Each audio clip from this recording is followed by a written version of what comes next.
Assalamualaikum warahmatullahi wabarakatuh. Nama saya Muhammad Bagus Suhadana, NPM 1952011087. Saat ini sedang mengerjakan tugas politik hukum pidana kelas Bu Emilia Susanti. Yang pertama, kebijakan berasal dari bahasa Belanda, politik, dan bahasa Inggris polis, yang bermakna atau memiliki arti politik kebijaksanaan, yang berkaitan dengan kebijakan politik kriminal, kebijakan politik sosial, kebijakan integral sistematikal dalam penanggulangan suatu kejahatan. Dalam pelaksanaan kebijakan tersebut, hal ini berorientasi pada pembangunan nasional yang berkaitan dengan pembangunan hakim itu tersendiri.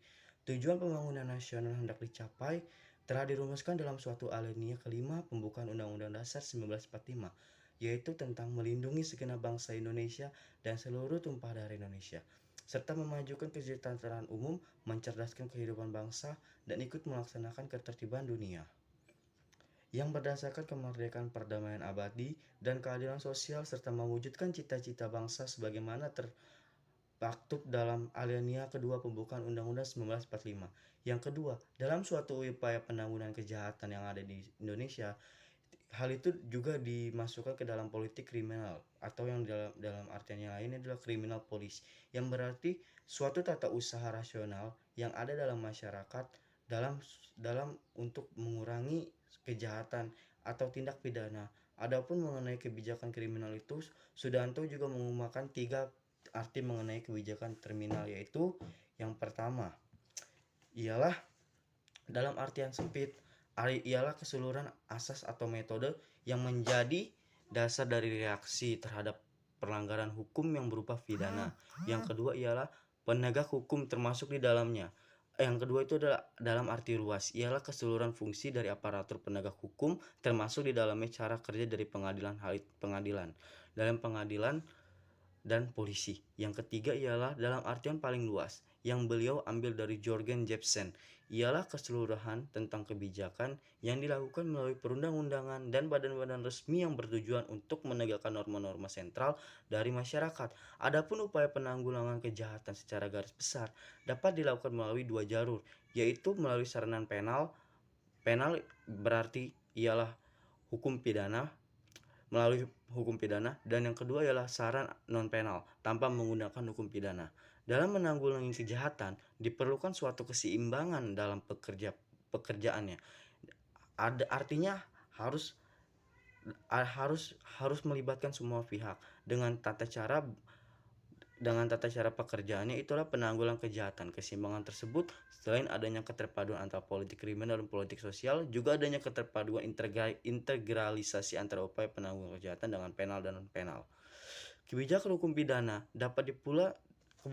pidana ataupun kebijakan penal dapat pula disebut dengan istilah politik hukum pidana penal police, criminal law police, atau Strafrechtpolitik, yang dapat diartikan sebagai cara bertindak atau kebijakan dari negara pemerintah untuk menggunakan hukum pidana dalam mencapai tujuan tertentu, terutama dalam menanggulangi kejahatan, atau lebih singkatnya kebijakan penal dapat diartikan sebagai suatu usaha yang rasional untuk menanggulangi suatu tindak kejahatan dengan menggunakan saran hukum dalam menjadi artian bagi pelindungnya menanggulangi kejahatan dengan menggunakan sarana hukum pidana.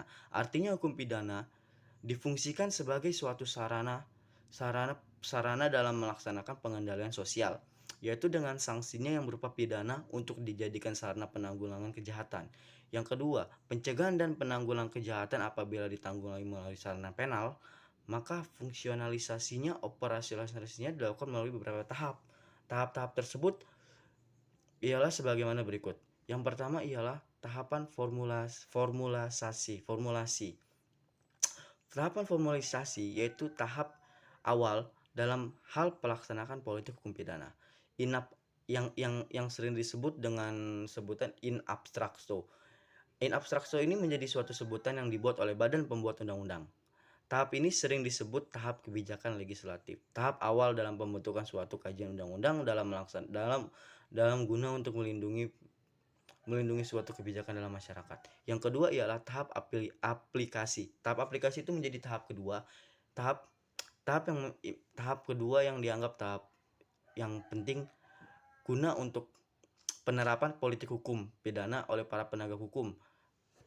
Jadi tahap kedua ini ialah Apabila suatu produk hukum itu sudah dibuat, maka penegak hukum itu akan melaksanakan tata cara daripada pelaksanaan aturan tersebut dengan cara mengetesnya kepada masyarakat. Oke, masyarakat. Nah, tahap kedua ini sering pula disebut tahap kebijakan yudikatif. Tahap kebijakan yudikatif. Oke, yang ketiga ialah tahap eksekusi, yaitu tahap pelaksanaan. Apabila suatu produk hukum telah selesai dibuat dan telah mendapatkan aspek uji hukum tersendiri dan dapat digunakan oleh masyarakat, maka akan memasuki tahap ketiga, yaitu tahap eksekusi. Tahap eksekusi ini adalah tahap pelaksanaannya, tahap pelaksanaan politik hukum pidana sendiri. Nah, secara konkret, tahap ini dilakukan oleh aparat pelaksanaan pidana. Tahap ini sering pula disebut tahap kebijakan eksekutif atau administratif. Memasuki dalam materi selanjutnya itu adalah upaya dalam memberikan aspek jera terhadap suatu masyarakat atau individual yang melaksanakan suatu tindak kejahatan dalam masyarakat yang dikaji dalam politik hukum pidana. Maka politik hukum pidana dapat memberikan suatu hukuman dengan dua cara. Sebelumnya yaitu upaya penal dan upaya non penal. Upaya penal sendiri adalah upaya hukum yang melibatkan suatu kajian aspek undang-undang hukum atau hukum pidana, undang-undang hukum pidana. Nah, upaya non penal sendiri ialah upaya hukum yang dilakukan tanpa melibatkan aspek-aspek hukum dalam artian hukum pidana. Nah, memasuki dalam upaya penal. Upaya penal seperti yang saya sebutkan tadi, salah satu upaya penegakan hukum atau segala tindakan yang dilakukan oleh aparat penegak hukum yang lebih menitik beratkan pada pemberantasan setelah terjadinya kejahatan represif yang dilakukan dengan hukum pidana. Dan ya, inti dari upaya penal ini ialah apabila seseorang melakukan suatu tindak kejahatan, maka akan dilakukan setelah seseorang itu melaksanakan tindak kejahatan tersebut dengan kajian represif setelah terjadinya kejahatan. Maka apabila seseorang itu telah melaksanakan suatu kejahatan dan kejahatannya sudah terjadi, maka seorang aparat penegak hukum dapat melaksanakan upaya penal ini. Upaya penal ini dilakukan dengan aspek kajian hukum pidana, yaitu sanksi akan dipidana dengan menggunakan kajian hukum apa yang setelah dia lakukan dalam tindakan kejahatan atau kekerasan yang dilakukan kepada masyarakat. Nah, sanksi pidananya merupakan ancaman bagi pelaku yang diharap dapat membuat efek jerah terhadap pelaku tersebut. Nah, faktor-faktor yang mempengaruhi penegakan hukum adalah ada beberapa faktornya sebagai berikut. Yang pertama ialah faktor hukumnya sendiri. Dalam ini apa saja sih faktor hukum yang dibatasi oleh undang-undang terhadap suatu masyarakat atau individual yang melaksanakan suatu kegiatan, suatu tindak pidana dalam masyarakat. Nah, yang kedua itu adalah faktor penegak hukum. Yakni pihak-pihak yang mampu menerapkan hukum. Siapa saja pihak-pihak yang dapat menerapkan hukum di Indonesia, yang dapat memberikan hukuman terhadap suatu individualisme yang melakukan tindak pidana. Nah, yang ketiga itu adalah faktor sarana dan atau fasilitas yang mendukung penegakan hukum. Apabila ingin tercapainya suatu penegakan hukum yang dapat dilaksanakan secara baik, maka harus ada fasilitas-fasilitas yang membantu dalam hal penegakan hukum tersebut. Contohnya ialah seperti tempat ataupun apapun itu integritas yang tinggi. Nah, yang keempat ialah faktor masyarakat, yaitu lingkungan di mana hukum tersebut berlaku atau diterapkan. Nah, apabila hukum dapat dilaksanakan secara baik, mungkin saya berpikir mungkin tidak akan ada terjadi suatu kesalahan atau kejahatan dalam lingkungan masyarakat. Nah, yang kelima ialah faktor kebudayaan, yakni sebagai hasil karya cipta dan rasa yang dibesarkan pada karsa manusia. Di dalam pergaulan hidup, kelima faktor tersebut saling berhubungan. Apabila kelima faktor ini telah dapat dilaksanakan secara baik, mungkin kedepannya tidak akan terjadi suatu kejahatan yang terjadi dalam kehidupan masyarakat. Nah, setelah mengetahui tentang faktor-faktor dan apa itu upaya penal, maka masuk ke dalam kajian berikutnya, itu adalah ruang lingkup kebijakan hukum pidana penal. Seperti yang sudah diketahui, penal ialah kajian hukum pidana yang lebih mementingkan kegiatan represif atau kegiatan yang sudah terjadi antara seseorang yang telah melaksanakan suatu tindak pidana akan dihukum setelah ia melakukan suatu tindak pidananya dengan melibatkan hukum pidana. Oke. Ruang lingkup kebijakan hukum pidana penal. Kebijakan dengan sistem hukum pidana yang mencakup juga kebijakan di bidang hukum pidana material, di bidang hukum pidana formil, dan di bidang hukum pelaksanaan pidana. Jadi aspeknya ini melaksanakan 3 aspek. Yang pertama itu hukum pidana formil, hukum pidana material, dan yang ketiga itu hukum pidana pelaksanaan pidana. Oke. Setelah mengetahui ini, maka kita akan mengetahui apa itu dalam hal mengidentifikasikan sebab-sebab keterbatasan kemampuan hukum. Jadi apabila kita sudah mengetahui tindakan upaya penal dan yang kedua itu ialah faktor-faktor dan ruang lingkupnya, maka ada hal yang kejadian kedepannya menurut Badan Nawawi Arif, identifikasi sebab-sebab keterbatasan kemampuan hukum pidana dalam menanggulangi kejahatan adalah sebagai berikut. Mungkin masih banyak yang belum tahu ada keterbatasan hukum-hukum yang tersendiri yang berlaku yang ada gitu, yang ada. Nah, keterbatasan hukum pidana dalam menanggulangi kejahatan adalah sebagai berikut. Yang pertama ialah sebab-sebab kejahatan yang demikian kompleks berada di lingkungan jangkauan hukum pidana, di luar jangkauan. Jadi terdapat mungkin ada beberapa sebab-sebab kejahatan tertentu gitu mungkin yang membuat hal itu berada di luar kajian hukum pidana. Nah, yang kedua itu hukum pidana hanya merupakan bagian kecil subsistem dari sarana kontrol sosial yang tidak mungkin mengatasi masalah kejahatan sebagai masalah kemanusiaan dan kemasyarakatan yang sangat kompleks sebagai masalah sosial, psikologi, sosial politik, serta sosial ekonomi, sosial kultural dan sebagainya. Nah, yang ketiga, penggunaan hukum pidana dalam menanggulangi kejahatan hanya merupakan kurlem amsyimton. Oleh karena itu, hukum pidana hanyalah merupakan pengobatan simptomatik dan bukan pengobatan kausatif. 4. Sanksi hukum pidana merupakan remedium yang mengandung sifat konkret, kontradiktif atau paradoksal dan mengandung unsur-unsur serta efek samping yang negatif. Yang kelima, sistem unsur-unsur serta efek samping yang sampingan yang negatif. Yang kelima, sistem pemidaan bersifat fragmental dan individualis. Individual personal tidak bersifat struktural, fungsional. Yang keenam, keterbatasan jenis sanksi pidana dan sistem perumusan sanksi pidana yang bersifat kaku dan imperatif.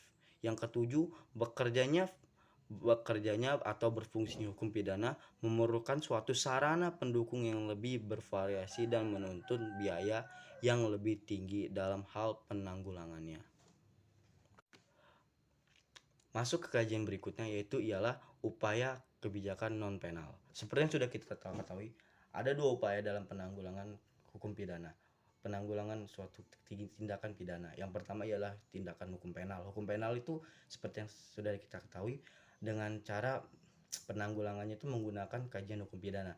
Jadi apabila seseorang melakukan tindak pidana itu akan dihukum setelah ia melakukan tindak pidana tersebut atau yang disebut subtraktif. Nah, yang kedua itu ialah hukuman upaya non penal.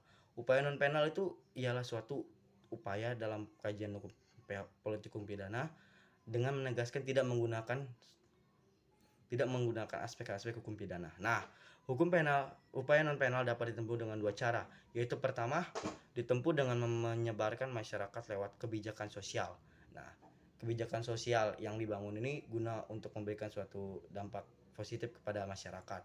Nah, kebijakan sosial itu adalah dalam cara penghapusan kebodohan, kemiskinan dan lain-lain. Jadi pemerintah memberikan suatu bantuan kebijakan sosial gitu seperti tata cara dalam memintarkan masyarakat gitu dan mengurangi aspek-aspek kemiskinan. Yang kedua ialah dan dengan menggali berbagai potensi. Nah, mendukung potensi yang ada di dalam masyarakat tersebut.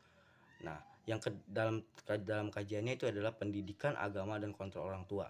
Yang kedua ialah ditempuh dengan menggali berbagai sumber lainnya yang mempunyai potensi efek preventif, pratori, media, massa, razia dan lain-lain. Jadi memberikan suatu potensi efek kayak penanggulangan akibat suatu kegiatan gitu. Nah, yang kedua ialah pendekatan. Pendekatan upaya non penal itu lebih ke integral atau keterpaduan.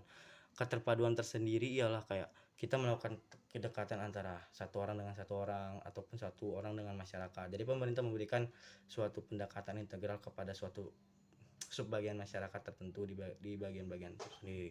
Nah, kebijakannya itu ialah dengan cara menyeluruh, berkaitan dengan cara pencegahan dan peradilan pidana melalui kebijakan pembangunan dan kebijakan kriminal yang rasional. Dengan contohnya kayak melakukan pembangunan di suatu masyarakat dengan cara-cara tertentu serta memberikan kajian kebijakan kriminalisasi yang ada di masyarakat dengan lebih rasional. Jadi jangan apabila seseorang melakukan kegiatan kriminalisasi itu jangan langsung diberikan suatu hukuman pidana atau langsung hukuman antar warga dengan tata cara tersendiri gitu. Namun lebih upaya untuk menanggulanginya dengan cara memberikan suatu pencegahan sebelum terjadinya hal tersebut. Nah, kebijakan kriminal nasional serta penal dan non penal. Dengan adanya kebijakan ini diharapkan dapat mempertimbangkan sebab-sebab kejahatan secara seimbang dan aspeknya lebih ke struktural. Aspeknya sendiri dapat melibatkan aspek ekonomi, politik, sosial, budaya, HAM yang didasari. Mungkin cukup sekian dari saya tentang penjelasan kebijakan penanggulangan kejahatan dalam kajian politik hukum pidana dari kelas Bu Emilia Susanti. Saya Muhammad Bagus Wadana, izin undur diri. Wassalamualaikum warahmatullahi wabarakatuh.